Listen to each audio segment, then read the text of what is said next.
Good morning, Connections. Glad you're here.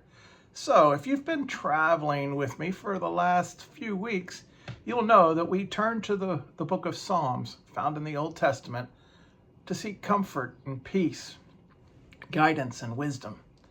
And what we found there was a call to faith. And we recognized in our hearts that we desire to be men and women of faith. We desire to finish our race well. We look forward to the day that God recognizes us and says, "You did well." Now, thankfully, God does not wait to give that confirmation till the end of our life. We can hear that from God on a regular basis if we would tune our ear to Him. But nevertheless, we moved from the book of Psalms to the book of Hebrews, and we traveled along what I call a bridge. For God's word is not to be divided into Old Testament and New Testament as much as it is to be a story of how He relates to His people. And if we are willing to travel the distances of time and recognize that God is speaking the same counsel through David that He is through the author of Hebrews, starts closing those gaps, not only for us to be able to relate to David, but also relate to the early church, and also have an understanding of what God desires to do in and through us. So today, as we move a little further into Hebrews 10, I want you to pay attention, because we may, just as we may have the desire to kind of just close off the Old Testament, doesn't pertain to us, that's all about the Israelites. I'm a New Testament Christian. We may also be willing to just shut down Hebrews because it wasn't written by Paul and it isn't directed towards the Gentiles, it's directed towards the Jews. So that's a book I don't have to worry about because I'm not the audience. Be careful. The Old Testament is written as much for you as it was written for the earliest believers, the Israelites, on through into the church age, and so is the book of Hebrews.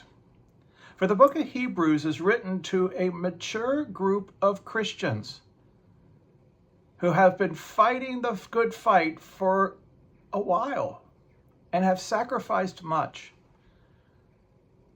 But as we read today, we will start having an understanding why it was so important to write to this group of Christians.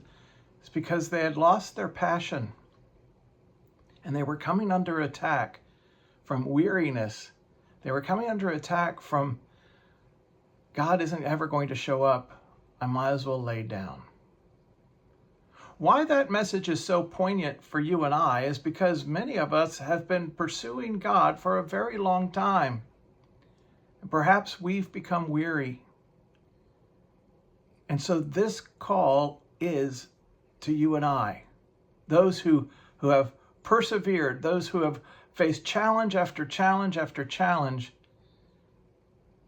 and are questioning, perhaps as the audience that was the book of Hebrews was directed to, of is it worth it?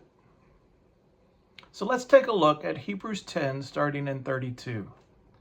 Remember those earlier days after you had received the light, when you endured in a great conflict full of suffering. Sometimes you were publicly exposed to insult and persecution. At other times you stood side by side with those who were so treated. You suffered along with those in prison and joyfully accepted the confiscation of your property because you knew that you yourselves had better and lasting possessions. This is not a book that's written to the new believer. This is a book that is written, a letter that is directed towards those who have expressed their faith and lived out their faith before man for a good number of seasons. But they're weary. I need you to understand that there is a lesson. There's a lesson by looking far back into the timeline, to the Old Testament, to Genesis, and the the love that God has for even a people that are in rebellion. But there's also many lessons just looking back into our own history. Not so long ago, when we had a passion for God and nothing could stand between us and what God had for us. The author of Hebrews is directing to that heart in his audience. He's directing to that heart in you.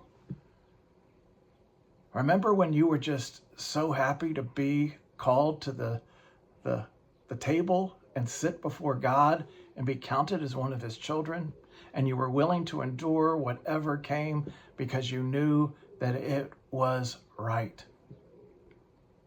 And that it would just be for a short amount of time, and then God would come and bring everlasting relief.